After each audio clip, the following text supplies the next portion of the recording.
Mr. Chair, we do have a quorum. While we still have a couple members who might join a little bit late, you can feel free to start the meeting at your convenience. Thanks. Great. Good morning, everyone. Welcome. This is the 357th meeting of the Baltimore Regional Transportation Board. The meeting is being recorded. If anyone online should experience difficulties during the meeting, please send a message in the chat box. Now, I'd like Rebecca to start the roll call to determine member participation. Rebecca. Good morning. Annapolis. Can everyone hear me? Yes. Okay, thanks. Anne Arundel County. Here. Baltimore City. Here. Baltimore County. Carroll County. Here. Harford County. Here. Howard County. Here.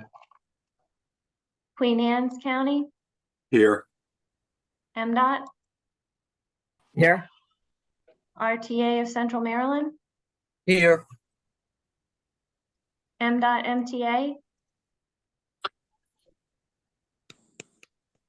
I'm sorry, was that a yes? We're here. Oh, Sorry. Thank you. Maryland Department of the Environment. Here.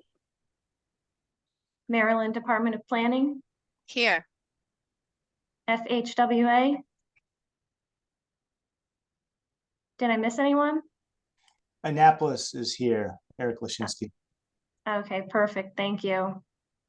Thanks, everyone. Okay, moving on to the minutes. This is our first item is approval of the August 22nd BRTB meeting. Hopefully everyone has had a chance to review these minutes. Can I have a motion and a second to approve the minutes?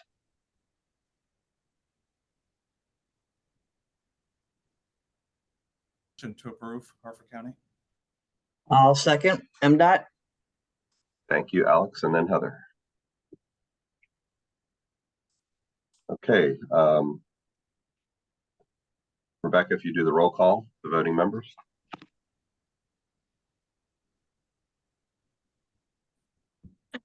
Annapolis. Aye. Anne Arundel County. Aye. Baltimore City. Aye. Baltimore County. Carroll County. Aye. Harford County. Aye. Howard County. Aye. Queen Anne's County. Aye. MDOT. Aye. And RTA of Central Maryland. Aye. Great, thanks. Thank you. You all did really well. I didn't even give you the prompt of saying aye or nay. So we can move on to the public participation opportunity. We now offer the public a chance to speak to the board. If anyone has comments on any of the action items, please wait for that item to be discussed. So is there anyone who wishes to address the board at this time? Please indicate in the chat box, and Todd will indicate to us if anyone wants to address us. Mr. Chair, no one requested to speak prior to the meeting, and currently there is no one requesting to speak in the chat box. Okay, thank you very much, Todd. And then that will move us on to public comments. We now ask for the report on public involvement activity from Todd. Certainly, Mr. Chair. August actually was a quiet month on the regional basis for the MPO. While there's a lot of activity at the state level, we currently have no activities to report on public comment periods. Thank you. Okay. And now, fourth agenda item is a report from the technical committee. Dan Janicek, would you make that report, please? Certainly. Dan Janicek here, Maryland Department of Transportation. Technical committee met on September 5th. Of course, we reviewed the UPW carryover items and 2 resolutions, and were provided some UPWP updates.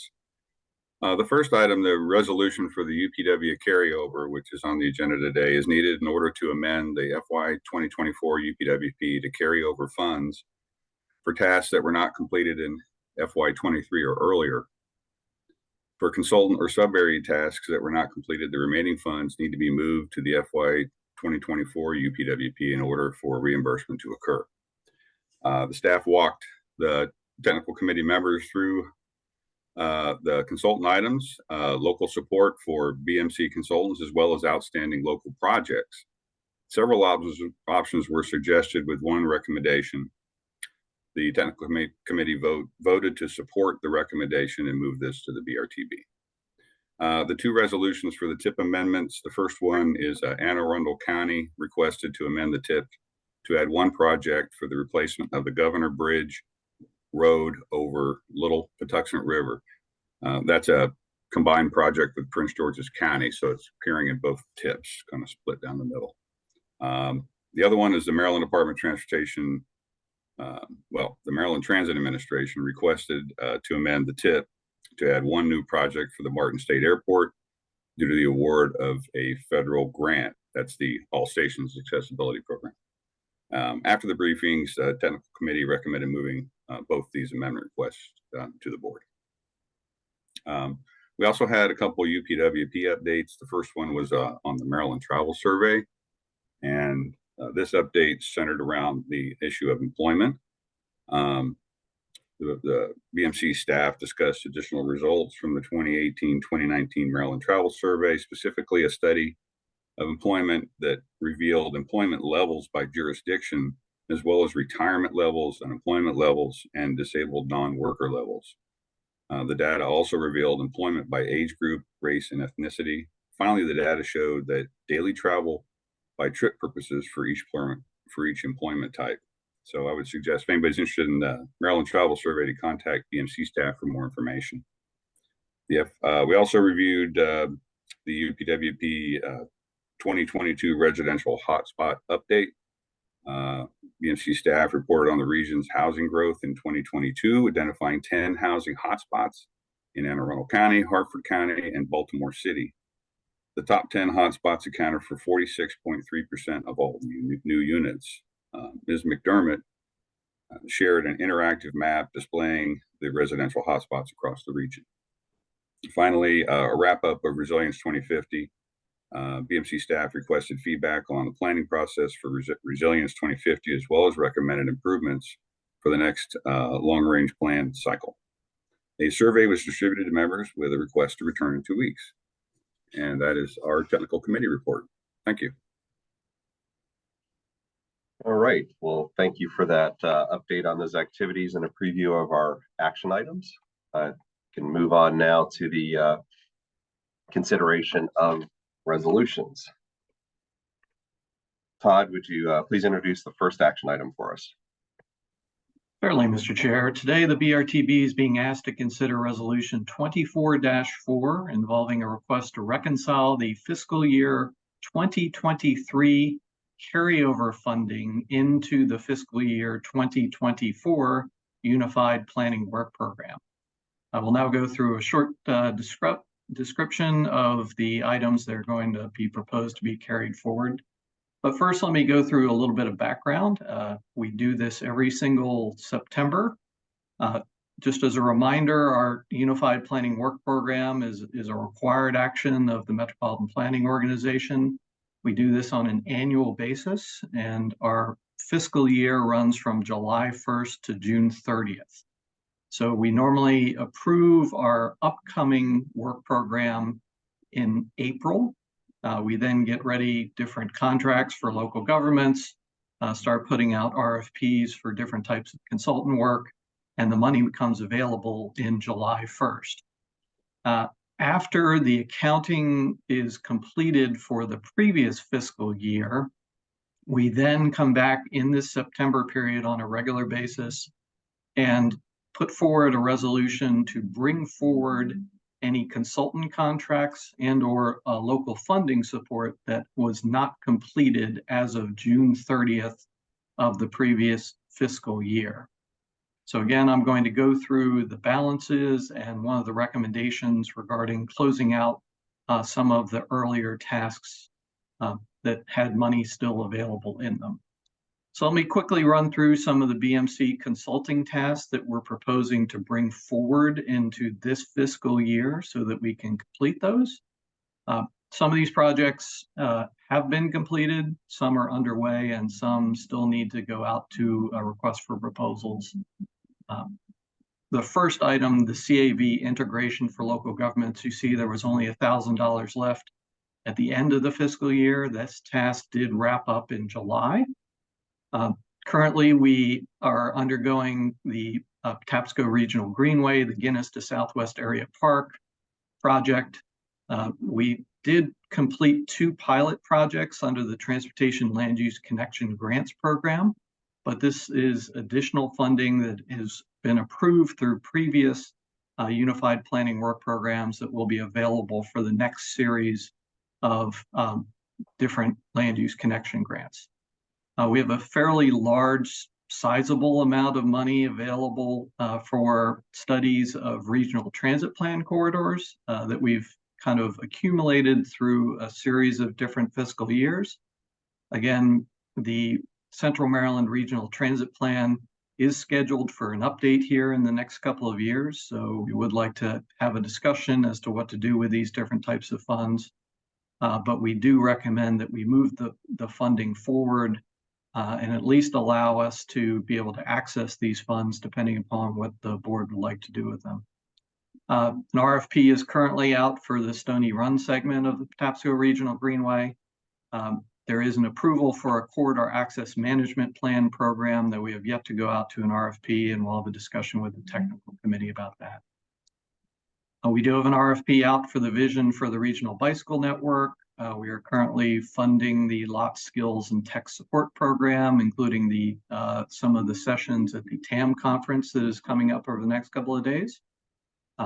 We are preparing an RFP for the expanding coverage of the EV charging, and we have a couple of RFPs in development for looking at coordination of human service providers and assisting local master transportation plans. And an RFP went out for the fares, fees, and fines program, and we are currently reviewing several proposals on that task. So we are proposing to bring forward all of these consultant tasks with the caveat that similar to the large sum in the Regional Transit Plan Corridor Program, we may ask the executive committee to reallocate some of those funds in this upcoming fiscal year based upon needs that show themselves over the next couple of months.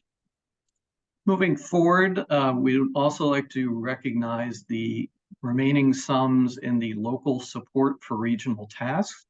Again, these are the funds that we set aside for our local governments to be heavily involved in different types of planning projects here at the MPO. This table here includes several tasks that were actually completed in fiscal year 2023, but we do recognize it takes time for those documents and those planning processes to filter into the local government process. So we understand that some of this can lag behind the actual completion of the consultant contracts.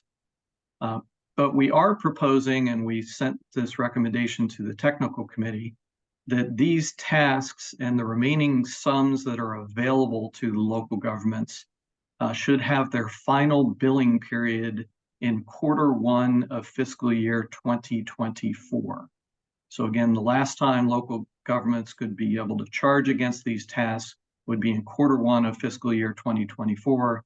That still gives you opportunities to charge against these tasks and try to incorporate them into your local processes. Moving forward, there are some tasks that are continuing, as we had discussed, the RTP lots training and support, moving forward with the EV charging expansion, the vision for regional bike network, and the RTP corridor analysis. We propose all of these funds to move forward. There are also several different tasks that are specifically allocated to local jurisdictions from previous Unified Planning Work Programs, including 3 projects from Baltimore City, 2 projects from Anne Arundel County, 4 projects from Howard County. Again, these are smaller funds and about ready to be wrapped up. And then 2 projects from Queen Anne's County that we are proposing to move forward into the fiscal year 2024 work program, and are looking for local jurisdictions to make some serious headway in this upcoming fiscal year and hopefully try to wrap them up in this fiscal year. So with that, Mr. Chair and Board, we do request the BRTB to consider Resolution 24-4 as recommended by the Technical Committee. And we ask if you have any questions, we can certainly field those now. Thank you so much. Thank you, Todd. Yeah, I'll just note that both Howard and Anne Arundel are kind of wrapping up their TDP, and there might be a need for some of an evaluation of corridors related to that. We've already had one under those corridor studies, so we'll be looking forward to talking to you about I might be able to add something there, considering the funding. I guess with that, I will now ask a member to move for approval of the resolution and a second. Anne Arundel will move for approval. Thank you, Brian. Annapolis will second that. Thank you, Eric. All right, does any BRTB member have any questions or comments on the resolution? Alex? Yeah, Todd, can you show the slide? I think it was maybe slide 5 that had the projects that need to close out. Certainly. So this is a list, again, as I had mentioned, of tasks that were completed in fiscal year 2023. So I think you've heard about them, hopefully through your technical committee member, safe systems approach, CAV planning process review, online transportation dashboards, the review of traffic impact study or transportation impact study recommendations, the pedestrian report card project, and the transit governance and funding study. Again, these are combined amounts that are available actually at the end of the Q3 budget process from last fiscal year due to the timing of this program. So your local budget will be an item that you can review with Don Halligan of our staff. These are the combined budgets. And what we're asking the members to do to make their final billing in Q1, which again is wrapping up here in a couple of days, but you would still have a couple of weeks to kind of get your budget invoicing process after that period. Any questions about that? No, I just wanted to see compare it against our list of projects that we still have open. Thank you. Sure. Good questions. Any other questions from the members?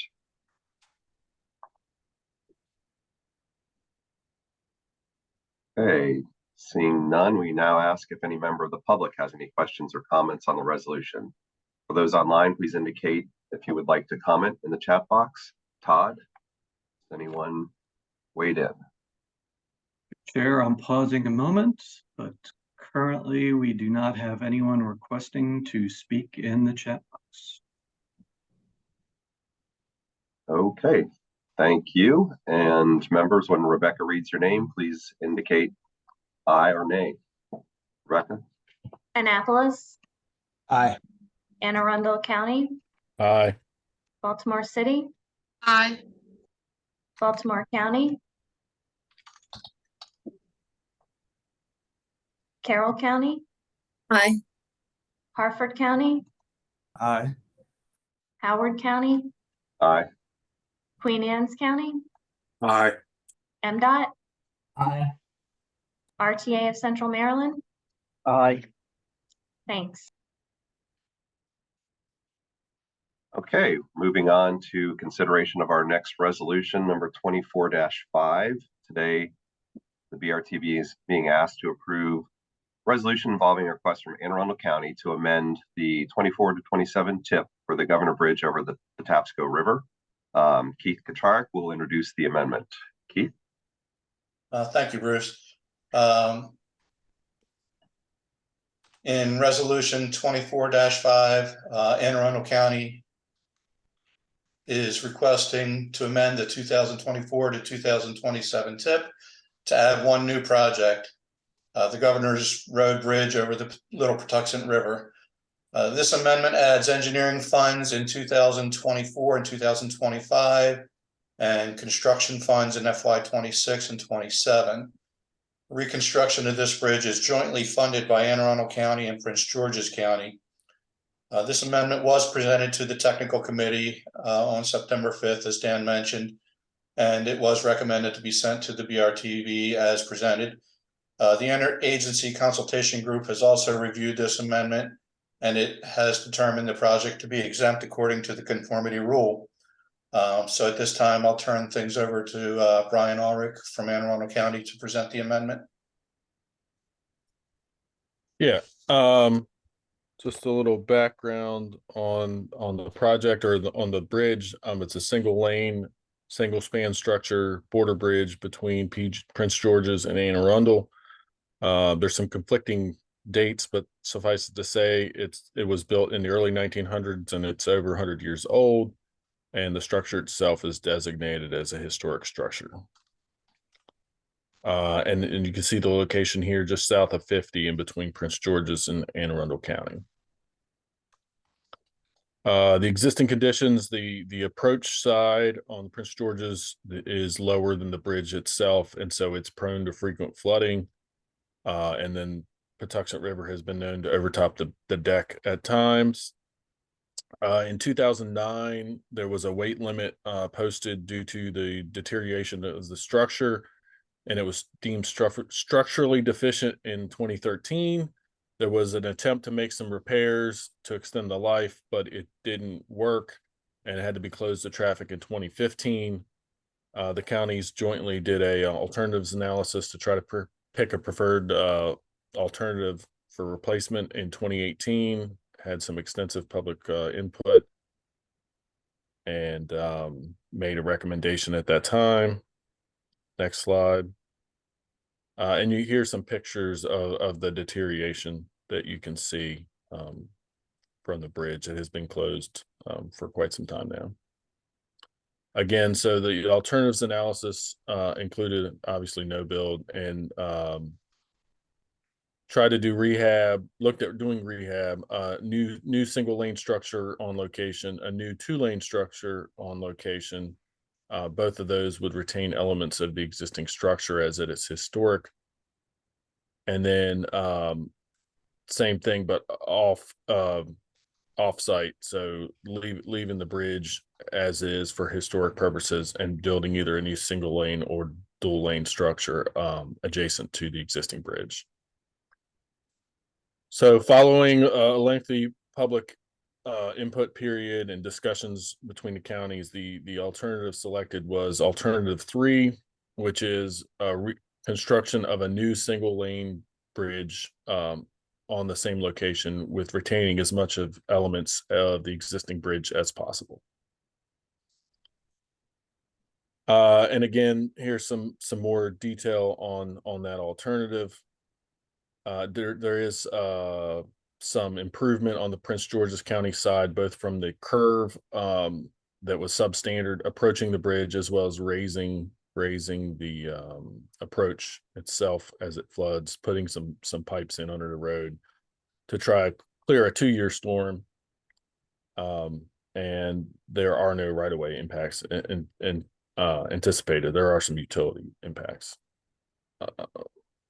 So here's a typical section of the proposed bridge. Again, it's a 1-lane structure replacing what's out there. And then here is a plan profile. Again, you can see the curve improvement on the left side is Prince George's and the right side is Anne Arundel. You can see the curve improvement on the Prince George's side. And if you look at the profile there, you can see the green is the existing ground and the red is the proposed. The cut is just cutting down the hill to improve the curve. And then you can see the little bit of fill there on the approach, Prince George's County side approach to try to help with the road closures from the flooding and deteriorating of the road as much as possible. So, but you can see the bridge is being replaced pretty much on location.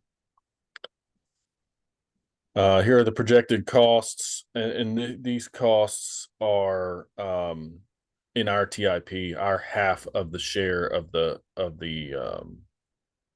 improvements and of the cost of the improvements.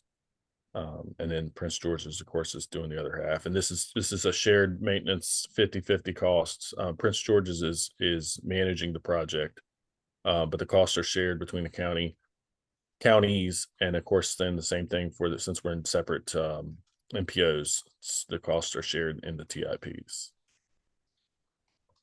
So if you have any more questions, or if you want more information, there's my contact information.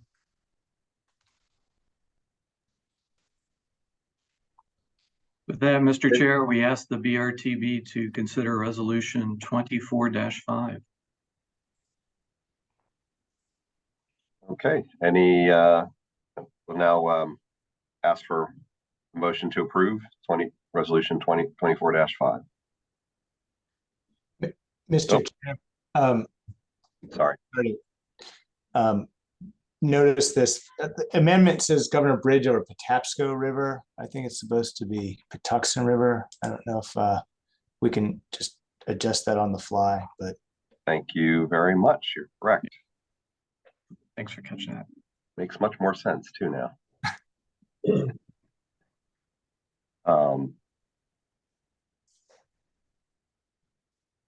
Okay, any other questions before I get a motion or comments? Baltimore City motions. Thank you, Corinne. Mhm. Second. Annapolis second. Thank you, Eric. Okay, so no other questions, as we can speak now from members. All right, we now ask if a member of the public has any question or comments on the resolution. For those online, please indicate if you'd like to comment in the chat box. Chair, currently there is no one requesting to speak in the chat box. Okay, we'll move on to the roll call. Rebecca, please call the roll. Annapolis, Aye. Anne Arundel County, Aye. Baltimore City, Aye. Baltimore County, Carroll County, Aye. Harford County, Aye. Howard County, Aye. Queen Anne's County, Aye. MDOT, Aye. and RTA of Central Maryland. Aye. Thank you. Okay, Brian, good luck with that project. Thanks. We're gonna need it. Okay, the resolution is passed. Now we'll go on to the next item, which is consideration of resolution 24-6. BRTB is being asked to approve the resolution involving a request from MDOT MTA to amend the 24 to 27 tip for the work at Martin Airport. Keith, will you introduce the amendment? Sure will. Thank you again. As Bruce mentioned, in resolution 24-6, the Maryland Department of Transportation, Maryland Transit Administration is requesting to amend the 2024 to 2027 tip to add one new project. As Bruce mentions, the Martin Airport All Stations Accessibility Program project. This amendment adds $8.91 million in ASAP funds for engineering in 2024 to 2025. This amendment was also presented to the technical committee on September 5th and was recommended to be sent to the BRTB as presented. The interagency consultation group has also reviewed this project and has determined it to be exempt according to the conformity rule. And Sibte Hayter from MTA will now present the details of the project. Thank you so much, and good morning, everyone. I'll just go over the background of both the funding program and the project, the details of the apportionment and the schedule that we are anticipating, and lastly, the benefits of this project. Next slide, please. So MTA was recently awarded funds as part of the All Stations Accessibility or ASAP program. It is an FTA program that sort of emerged out of President Biden's bipartisan infrastructure law. So it's a new program, and the aim of this program is to improve accessibility, specifically at legacy rail stations across the country.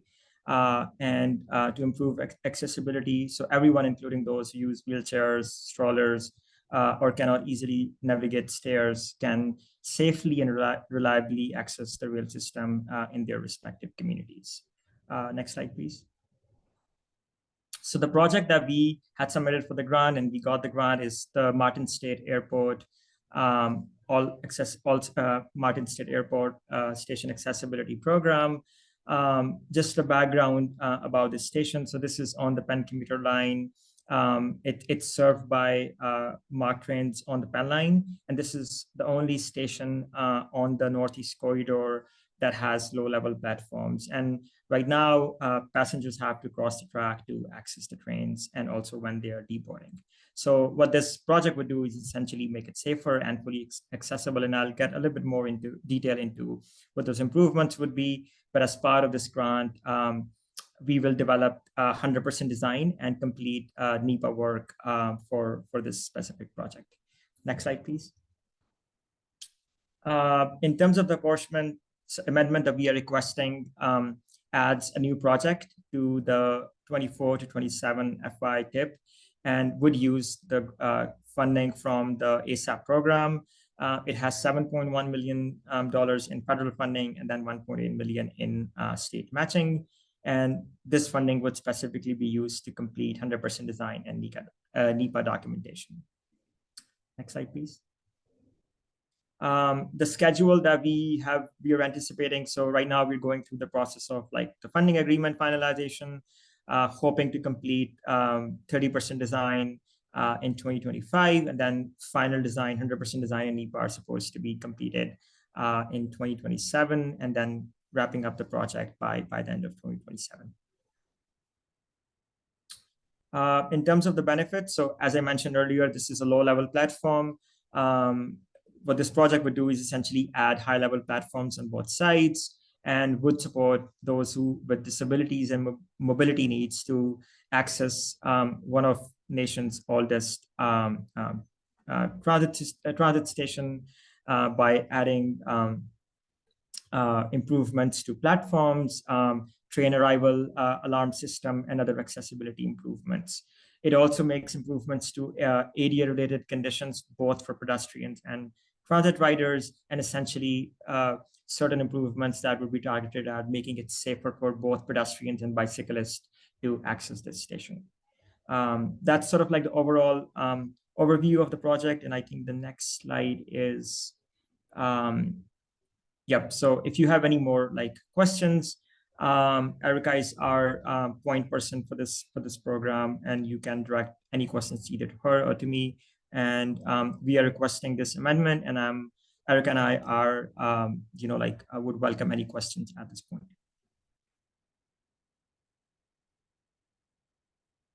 With that, Mr. Chair, we ask the BRTB to consider resolution 24-6. Okay, well, it looks like we have the right airport, so we'll move on and ask members for approval of the resolution in a second.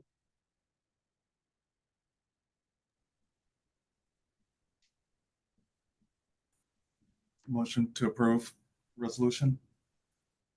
Thank you, Alex. Farmer, 3 seconds. Thank you, Corinne. Does any BRTB member have any questions or comments on the resolution? Mr. Chair, our representative from the Maryland Department of Planning has requested to speak. Do you? Go ahead. Yes, just minor question. I'm just curious. This all accessibility grant, the program, is a formula grant or is a discretionary grant? Sipte, can you? Yes, it is a competitive grant. It's not part of the formula program. Yes. Okay, because I noticed some of the local jurisdictions are fighting very hard to try to get similar grant to improve their stations. Okay. Right. Yep, we're all envious. Looks like a good project though. Any other questions?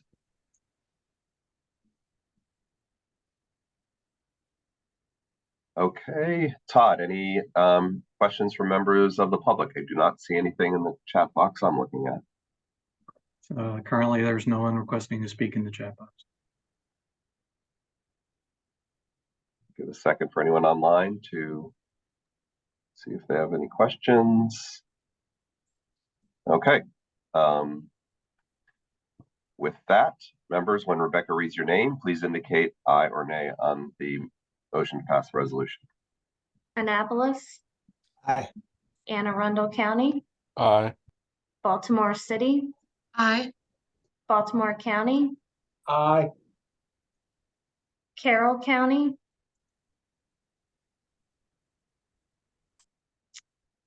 is there a vote from Carroll County?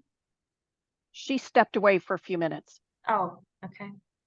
Harford County, Aye. Howard County, Aye. Queen Anne's County, Aye. MDOT, Aye. RTA of Central Maryland. Aye. Thank you. Okay, the resolution has passed. So the next item, please. Looks like, so now we're moving on to presentations.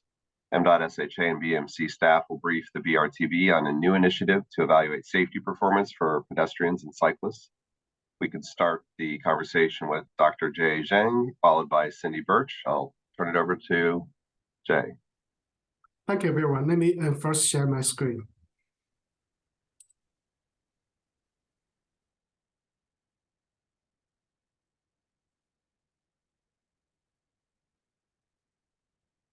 Can you see my screen? Yes, we can. Awesome.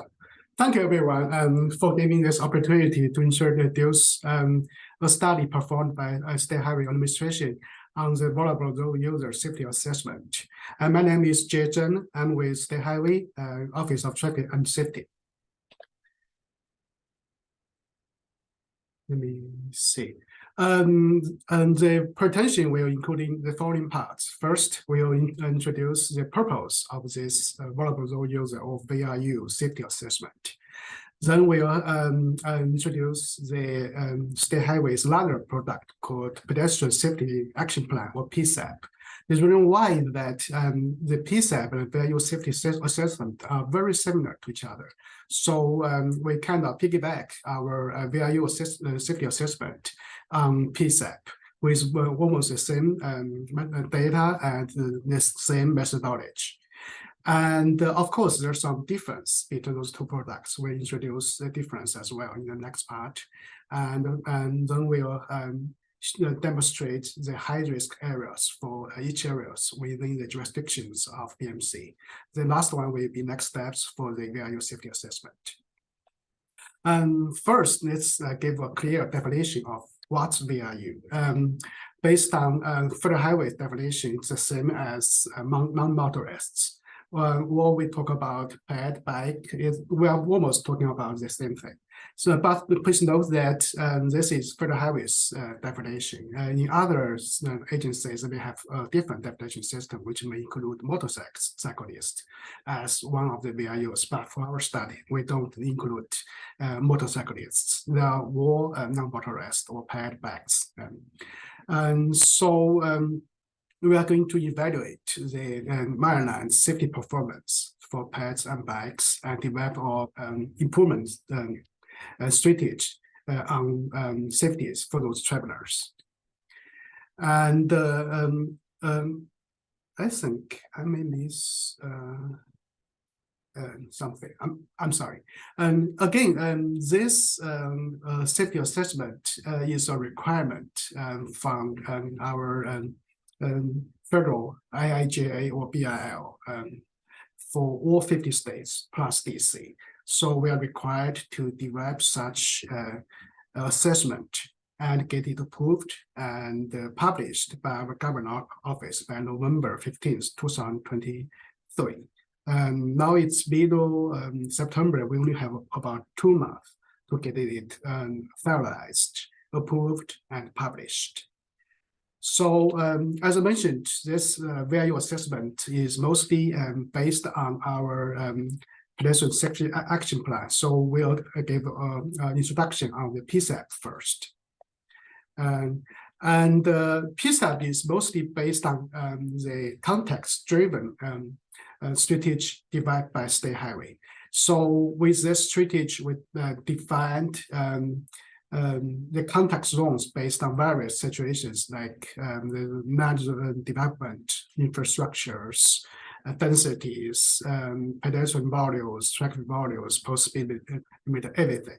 And we apply different strategy, different countermeasures for safety improvement and different contact zones. For example, at urban centers, we use different post-speed limit compared with rural areas or suburbs, etc. So this is our definition of the 6 different contact zones.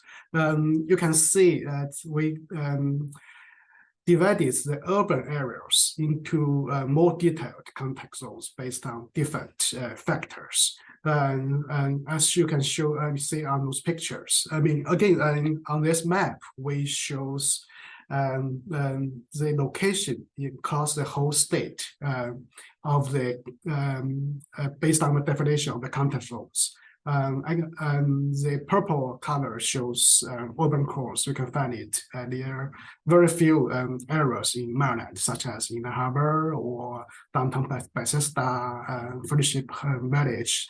And around urban corridors, urban centers, there are less dense, but still a lot of activities there. I mean, we must use totally different safety strategies on those areas. Then we have urban and suburban activity center or traditional town centers, and then regular suburbs. And last one is rural. And as I mentioned, we have totally different approaches to deal with different contact zones. So we develop a toolkit to tell the engineers step by step how to develop different projects based on the contact zones. And so the PSAP is also based on build up based on this contact zone tools. So let's go to the PSAP.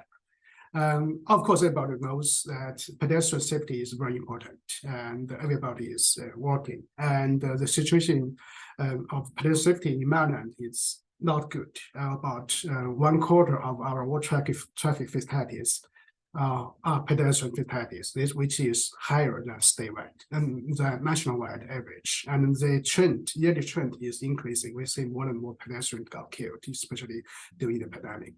So we definitely want to do our best to improve pedestrian cyclist safeties. We use different approaches. For example, like 4Es use contact zones as I just introduced, and we understand the difference between mobilities, which require higher speed, more traffic motorist volume versus accessibilities, which is lower speed, more pedestrian bike neighborhood kind of traffic. And we prioritize different roadway project with pedestrian bike safety in our mind. And this is step by step how we move forward. First, we collect data, then we evaluate existing conditions. Then we find the area of needs.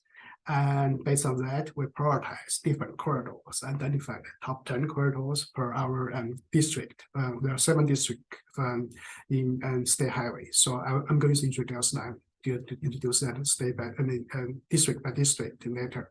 Then we identify actions, strategies, and even projects, funding sources for improvements. Then we have a final plan. So this is our current condition. I know there's a lot of information on this slides. So if you want to get a copy of the whole presentation, please contact Cindy or me, or we can give you a copy of the slides after this meeting. So What takeaway is that most of the pedestrian crashes, especially fatal crashes, occurred at Middlebrook. And about 3/4 of fatal pedestrian crashes occurred after dark. So, of course, it varies from location to location. You can see it's kind of concentrated in this District 3 of our state highways and district. They're concentrated on areas all around the DC border.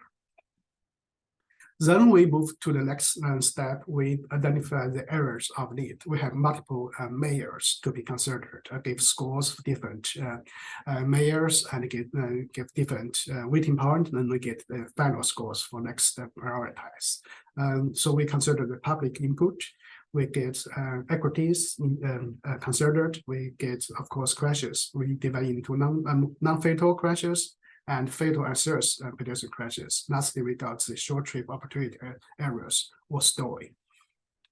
This is our public inputs. Basically, we want to know what our customers, mostly citizens, advocacy groups, what do they need from their perceptions. We value their inputs. So we got this, we got this map, this heat map based on the concerns from our surveys and meetings.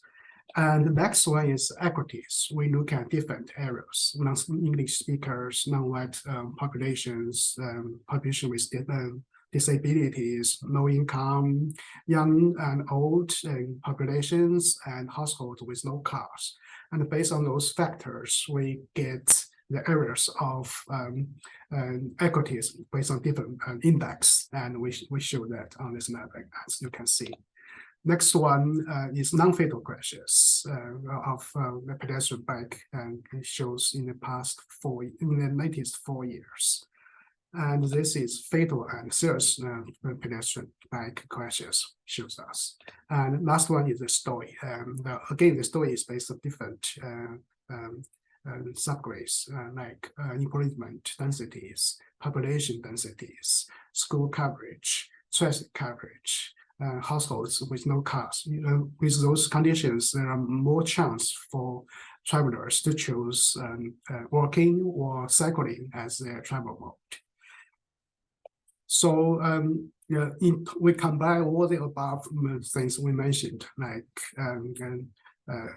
public inputs, equities, and crashes, fatal and non-fatal, and stories together. We get the final scores as shown here. You can see in BMC area, we have tons of highlighted areas. And based on this area of needs, we prioritize the corridors, again, with very similar index like we mentioned. So we get the final corridors as we show on this map. So we can develop improvement projects on those identified corridors in the next steps. So the question is that how do we improve pedestrian safety on those identified areas? So we have developed some strategies, correlations, get funds, mayors, research, training, a lot of actions. And currently we have developed more than 300 pedestrian bike safety projects. And we're going to continue doing that. And if you want to see the current ongoing projects, you can visit the highways webpage as shown on this screen here.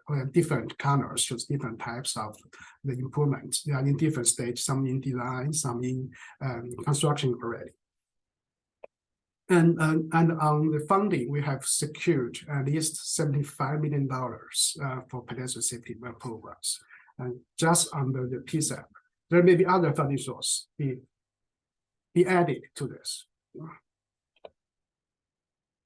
Okay, now we finished instruction to the PSAP. Let me introduce the difference between the VRU safety assessment with PSAP. And this PSAP, I'm sorry, I didn't mention it earlier, it's a state product. It was developed, was released just in May this year. And VRU is different. As I mentioned earlier, it's a federal requirement document. and we must follow a federal guidance when we develop the VRU. So here comes mainly three differences. Federal clearly required for at least 5 years of crash data for VRU safety assessment. However, when we developed PSAP, we chose 4 years of crash data, which is reasonable for most of our safety studies. So therefore, we added 2 more years of crash data for analysis for our VRU safety assessment, which is covered from 2016 to 2021. Second difference is that, again, PSAP is a state product. It covers all the data of statewide, of all jurisdictions, all levels of jurisdictions, but the final high-risk corridor is only on state maintained roads. Because the state highway has no authority on local roads, that makes sense. But for VRU safety assessment, it's a federal required. We must do statewide analysis and identify statewide high-risk corridors. So in our VRU safety assessment, the final high-risk corridors includes both state-maintained roads and local roads. The last difference came from the requirement on consultations. And federal highway has very clear requirement on consultations. We must get comments from local agencies, from MPOs, advocacy groups, and even general public who is responding for those high-risk areas we identified. Therefore, the past July, State Highway scheduled 5 meetings to go through different districts and one by one on the high-risk corridors were identified, and we get comments, questions, suggestions from various stakeholders and customers.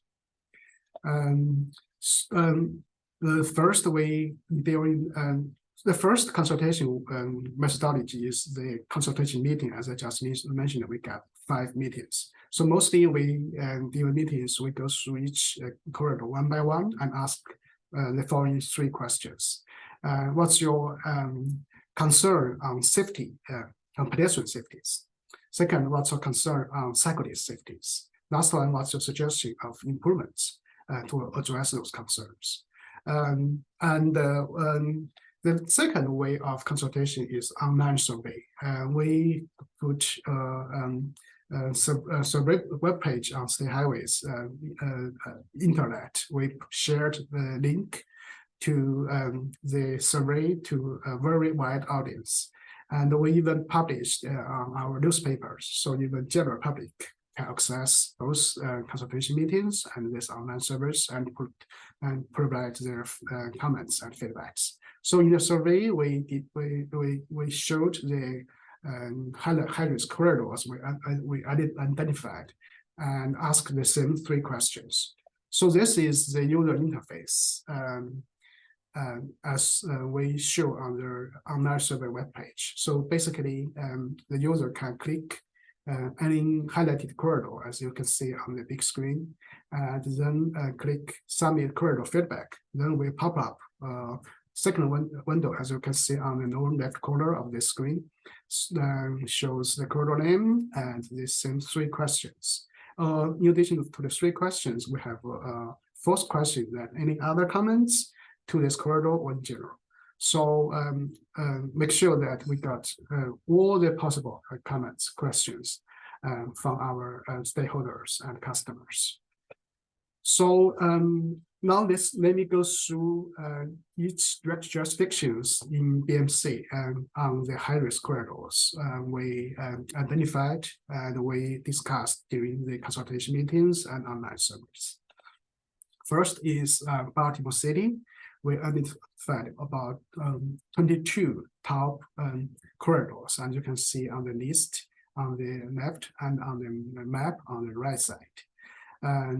So again, we use very similar crash data, the same methodology as our PSAP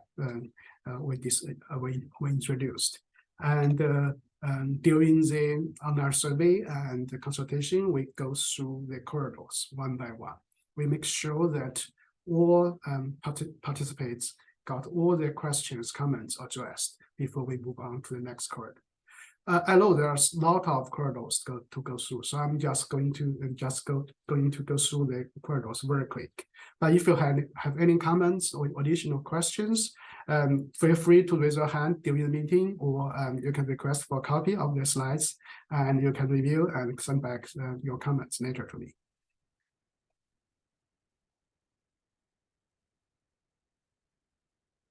There are 22 corridors in Baltimore City.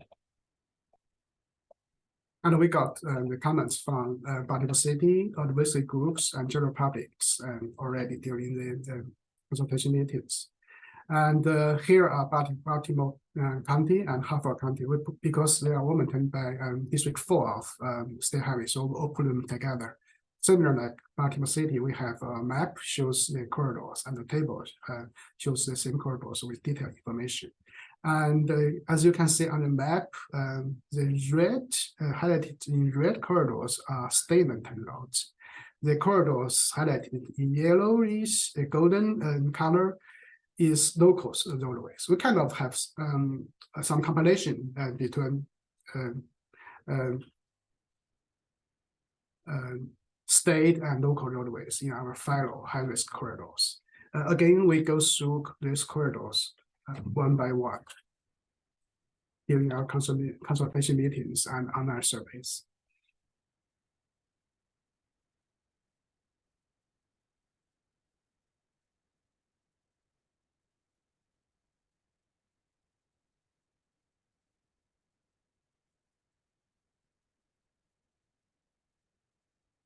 And the next one is Anne Arundel County. And very similar, we identified 22 corridors in the city. There's no corridor identified in the city of Annapolis, but we do have some local street identified in northern Anne Arundel County. Because it's in District 5, we combined Charles County and St. Mary's counties studied on the slides as well. So I because of limited time, I didn't show the detailed corridors for Anne Arundel County. But if you want to see that, please let me know. Then Carroll and Howard County, they are both in our District 7. So we combine them with further county because the 3 counties are within the same district of State Highway. So 3 corridors in Carroll County and multiple corridors in Howard County, mostly along US 1. In Alice County, there's no corridor identified, as you can see on the map. This is our District 2, all District 2 corridors. We do have some other counties got corridors identified, mostly in Central County. So that's all the locations we finished. And currently we have wrapped up our studies or consultations. There are more than 130 people attended those 5 consultation meetings, and more than 150 individual responses on our online surveys. So we combine them together. We then drafted all our studies, our findings into this draft assessment, and it's currently under State Highways internal review.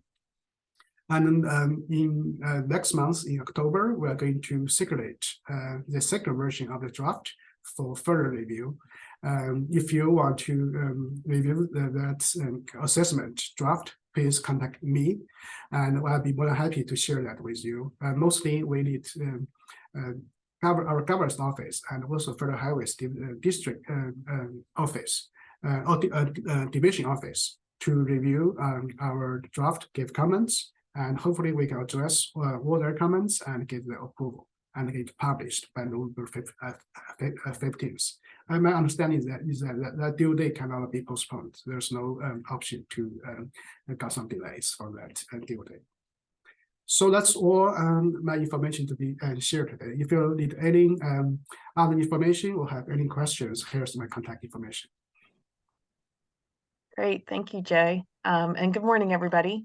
I'm Cindy Birch at BMC, the safety planner there. And thank you, Jay, for presenting all of that. This has been a huge amount of work coming out of State Highway, and they have been very open with their process and involved all of us. So first, I want to thank all of the members here, everyone at the meeting. A lot of you or your staff attended those virtual meetings Jay was talking about. We had a really great turnout. Of course, like he showed, we go across several districts. I think we covered all of the meetings but one with our region, but had a lot of people there with great input. And one thing that I noticed in the meetings, there is a lot of crossover with already projects that are already in place on your local roadways that were identified through this process. So it was really interesting to hear how all of the projects that are in the planning process, or some of them that are in quick builds, are already dovetailing with what's coming out of the PSEP and this VRU assessment. One other thing I want to let you guys know about is that this is also on the radar and it will be discussed now that the meetings are over and once the draft comes out in your local SHSPT meetings, because vulnerable road users are unfortunately a major priority in each of our jurisdictions. Our region still carries about half of the problems in the state when it comes to these fatalities and serious injuries. So we have that coming in with the planning side so that all of these plans can work together and it can be a very strategic yet comprehensive effort. And finally, I just want to remind everyone that next month in 2 weeks is Pedestrian Safety Month, and the Look Alive campaign with Signal Woman will be having a big push. In the next couple of weeks, you'll start seeing things, and certainly 1st of October. We have a Twitter chat. We have some street teams and law enforcement activations coming in around about half of the region and 4 of the jurisdictions. We're going to have a big push on social media coming out of BMC and out of our media consultant as well. So we have Walktober coming out of MDOT. Howard County has a form of Walktober that's much more interactive and in person. So we can send all of these resources out to everyone. If you have any in your jurisdictions that you want to share, we're certainly happy to promote all of that, because as Jay just showed, it's such a significant problem. We're all pedestrians or vulnerable road users at some point in our day, in our lives. So we are doing a lot here at BMC to help complement what's coming out of MDOT, and also there is a lot going on at your local levels. So thank you again, Jay, for presenting today. He has also presented to our safety subcommittee about this, and I believe the technical committee or some of our other subcommittees. So with that, I will turn it back over to you, Mr. Chair, if there's any questions or further discussion. Thank you. Does anybody have any questions for Jay or Cindy?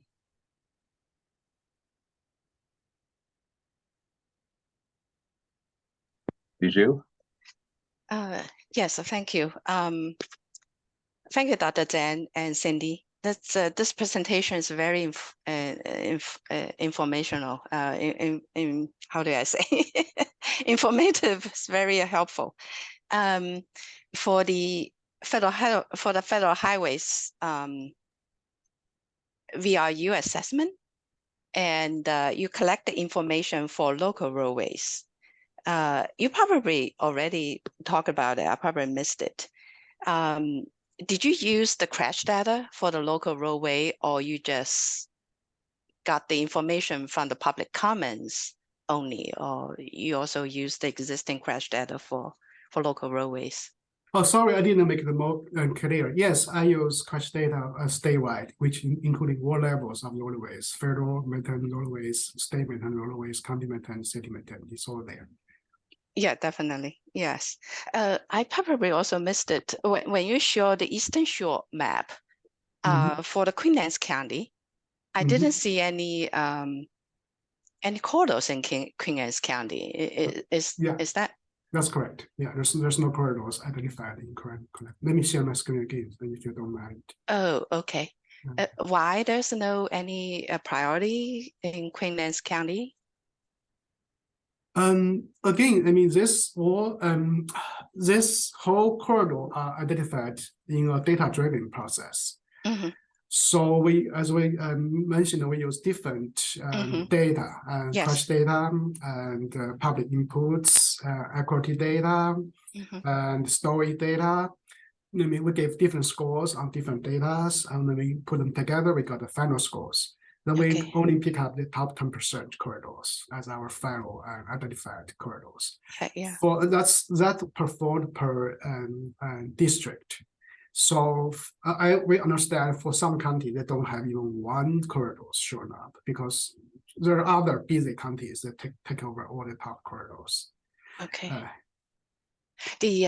For Queen County, as you know, the US 301 and US 50 is very congested. So I'm just curious why any of those sections are not be part of it. Probably, of course, you identify based on the facts and based on the crash and all that. I know that there's a dangerous sections on the US 40. US 50, I'm sorry, in the Eastern Shore, in the Queen Anne's and other counties, and not only in the Queen Anne's County. So I'm just raised this issue, and I'm just curious. They don't have great activity, right? Well, and it's also in the context of vulnerable road users, I believe, right, Jay? So with some of those major roadways, I don't know that that's it. I guess I'm just, my wheels are turning. Sorry, Vijay. I don't mean to interrupt. Yeah, I agree with you. I mean, US 50, I mean, US 301 is very congested. A lot of vehicle traffic. You're probably right. There probably not many people walk on those. Exactly. But we only look at crash data with pedestrian cyclists involved because this is VRU safety analysis. It's not a general traffic safety analysis. So that we may show something kind of against a little bit against your first impression, right? And I also, I mean, we look at the story. There are not too many transit or zero car householders probably in that area. But almost everybody drives, right? So yeah, that's probably a lot of reason why there's not so many locations in Queen Anne's County show up on this map. And it looks like Port Deposit has dominated this district with the identified corridors up there with their congested areas, I guess. So yeah, looking at it as one big district, I guess, had an effect as well. Yeah, we definitely have other programs to address congestions and motor vehicle crashes, safety is concerns in this area. Of course. Thank you. No problem. Thank you for your questions. Okay, well, Steve, you have MDP looking out for you over there. Any other questions? Jason? Yeah, hi, Jay. Just a quick question. So in your evaluation, did you take into any consideration in the connectivity with like transit service, transit stops? Oh yeah, of course. I'm sorry I didn't make it more clear. Let me see how to get this up. Not the slides there. Let me see. In our methodology, we definitely talk about something of transit. Let me see here. I'll say a bus stop density. Yeah, one half mile and rail and bus stop density. Yeah. Okay, I just missed it. Okay, thank you. No problem. Yeah, a lot of information there. I understand. Yeah, I went through the slide like very quick. Yeah, it's very hard to catch me. Sorry about that. Yeah, but very good question. Yeah. Thanks for remembering us this information. This important information. Okay, thanks, Jason. Eric, you had a question? Yeah, thanks, Bruce. Jay, this is Eric Lashinsky, Chief of Comprehensive Planning, City of Annapolis. Thanks for being here.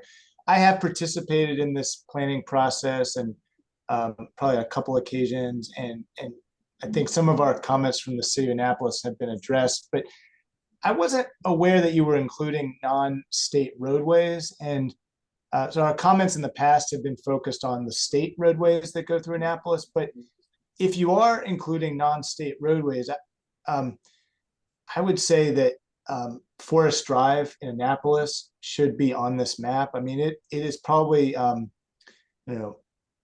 top 3 most dangerous corridors in Anne Arundel County, I would say, or top 5. It's receiving a lot of attention and funding from Anne Arundel County. We've been pursuing federal grants for safety improvements along that corridor, both not just for drivers, but for pedestrians and cyclists. And it remains just a very, very difficult roadway to cross. It's a dividing line within the city of Annapolis. So if you are, I don't know if you're still making edits to the plan, if it's a live document, but that particular corridor, it's our highest volume roadway. Yeah, thanks for comments. As I mentioned, the public inputs definitely is the first area of needs we identified, as you can see on this map.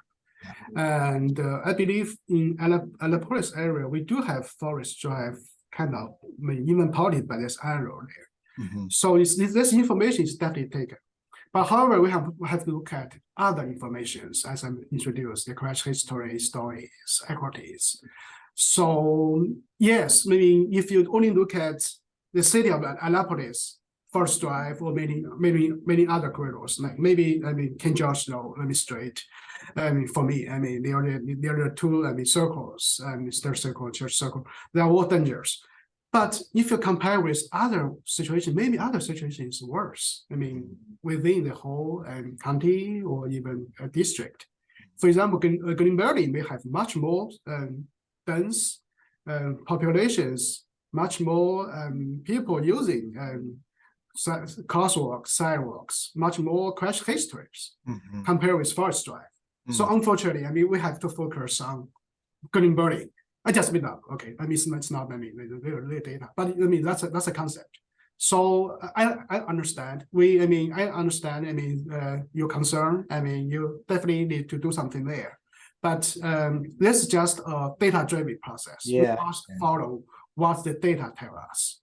And if you definitely want to move forward to do some project on your corridors, definitely there are a lot of funding sources. For example, I'm also managing the heavy safety heavy safety improvement program, HSIP.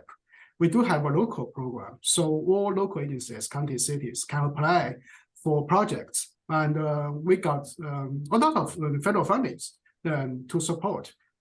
Here we have some other agencies, Baltimore County, Baltimore City. You got fundings, right? Every year we can apply and review and approve multiple $1 million of pedestrians. And I found that most of the local projects are, pedestrian bike safety improvement projects. So very soon, and after the new year, we open the new window for application. So if you are interested, we can definitely have a talk. And if you like, you can apply for the fund. Thanks. Yeah, I don't see, this not being on the map or a priority project holding us back from applying for funding. It was just something I wanted to make sure you had looked at. But thank you. No problem. Thank you. And Eric, if it helps at all. Oh, I'm sorry, Bruce. I was just going to say real quick, Forest Drive at Hillsmere is where one of our Signal People outreach events is going to happen on October 5th. So oh, that's awesome. October 5th. Yes, I can send you the schedule for it. They'll be there from 10 to 2. That's great to hear. Thank you, Cindy. I'm a fan. We all are, right? Thank you. Okay, thank you, Eric. Brian, you had a question? Yeah, I was just going to build on what Eric said. What was the crash history for this? I think to Eric's point, I don't know when you're going to update, do this again based on, as time goes by. But there were 2 fatal crashes within the last probably year or so. So probably those didn't get picked up, Eric. And whenever they do an updated version of this, those will get picked up. And I'm going to guess that Forest Drive will show up pretty quick. That's a good point, Brian. Yeah, they may have been after the window that the analysis took place. Yeah, that's a very good question. I'm sorry I didn't mention that in my presentation. And this value assessment is not just a one-time study. Based on IIJA requirement, this will be part of our state's strategic heavy safety improvement program, or SHSP. If we update SHSP every 5 years, so when we update that, this value safety assessment will be updated at the same time.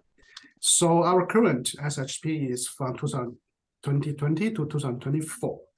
So next version will be 2025 to 2029. So probably sometime next year, we are going to update this VRU assessment, of course, with more crash data, more latest data. As now the 2022 data is crash data is finalized. We can definitely incorporate 2022 crash data for the next update. Hopefully, we can even get 2023 crash data in our next update of the VRU assessment. And of course, by that time, we may see different corridors. Thank you, Jay. Okay, Appreciate that. Any other questions?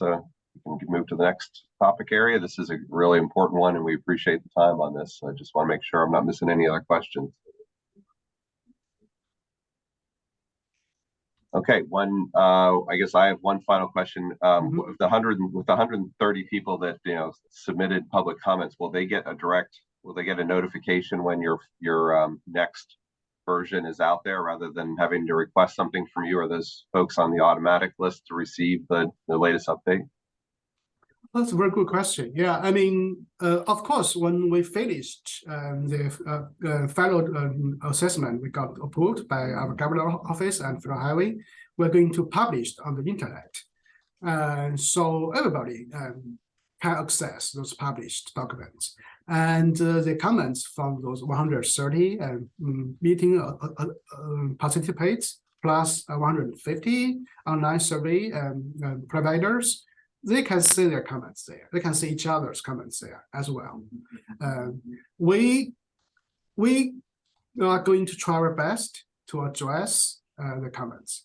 But okay, yeah, yes, thanks. Yeah. We can Cindy can help us then maybe make sure we get the most up-to-date information. But thank you for this presentation. I'm assuming, Todd, this will be posted right after the meeting as well. You mean this presentation slides? Yeah. Yeah, sure. If you want it, I can definitely send a copy to you. Great.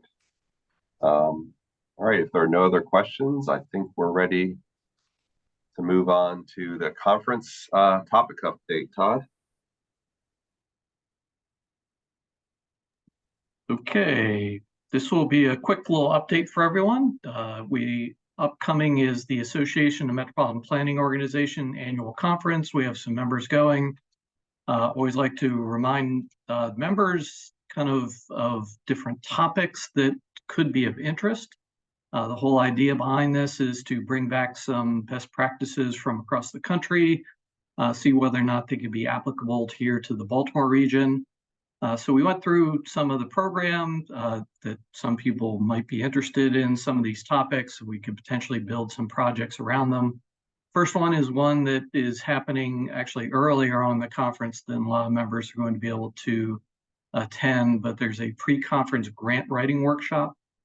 We did approve what we called the Transportation Planning Institute funding in our fiscal year 2024 Unified Planning Work Program. We know that a lot of your time, a lot of your staff time is now involved in grant writing. So we might be able to kind of learn from this, maybe bring back some of the best practices from this workshop, try to build something here locally to build up our knowledge base and practice within the grant writing sphere.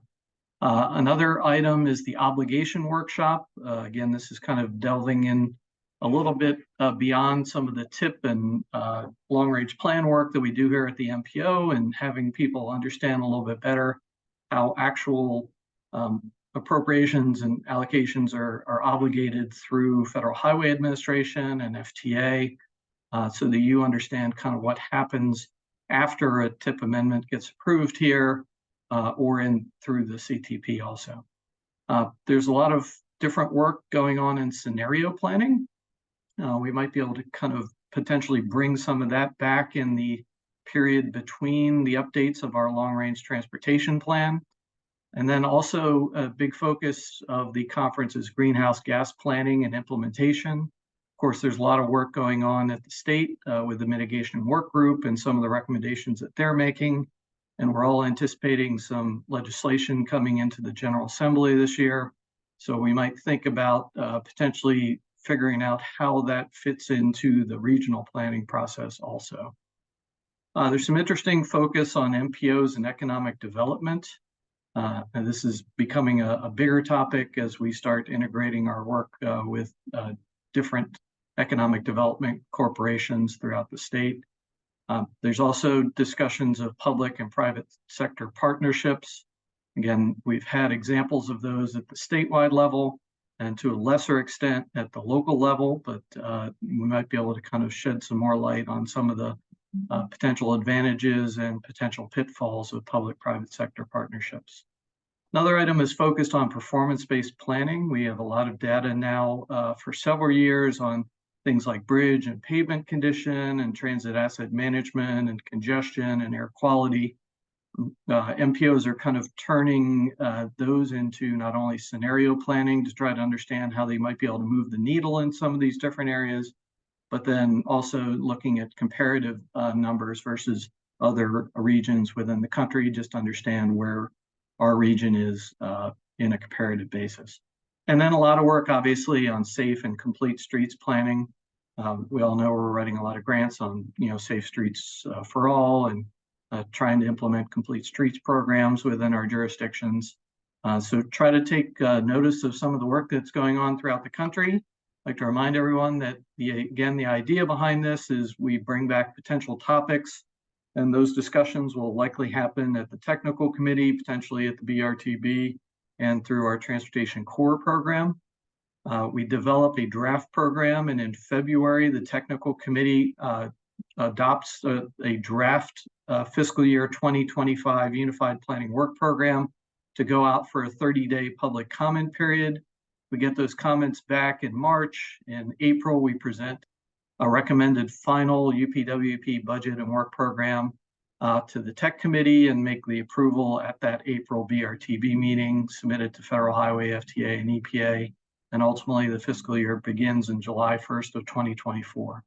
So this is just a reminder, Ample Annual Conference is coming up. There's going to be additional details sent out by email here in the next day or two for those who are planning on attending. And again, if you have any questions, please feel free. But again, this is a learning opportunity to kind of understand what some other regions are doing throughout the country and maybe bring back some best practices. So I'm available for any questions, Mr. Chair. Otherwise, we can start moving on to other business and wrapping up the program. Thanks. Great. I know we're going to lose a couple people at 10:30, I believe. So any questions from the members on this? And look for hands in the chat box or in the participants. Not seeing any. Okay. With that, is there any other business to come before the BRTB? All right. Hearing none, I will call for a vote to close the meeting. All in favor, say aye. Don't forget to unmute. Aye. Aye. Aye. Okay. Thank you, everybody. Thank you, Todd and BMC staff. The next meeting of the BRTB will be held in person on October 20th. Todd, I believe that is an elected officials meeting, correct? Yes, trying to find the mute. Again, that is an elected officials, secretaries, and agency administrators. So please make sure it is on the calendar for your appropriate elected official. Thanks. And that you remember to leave time to travel to the office. All right. Thank you, everyone, and have a great day. See you next month. Thank you. Thank you very much. Or sooner if you're going to Cleveland.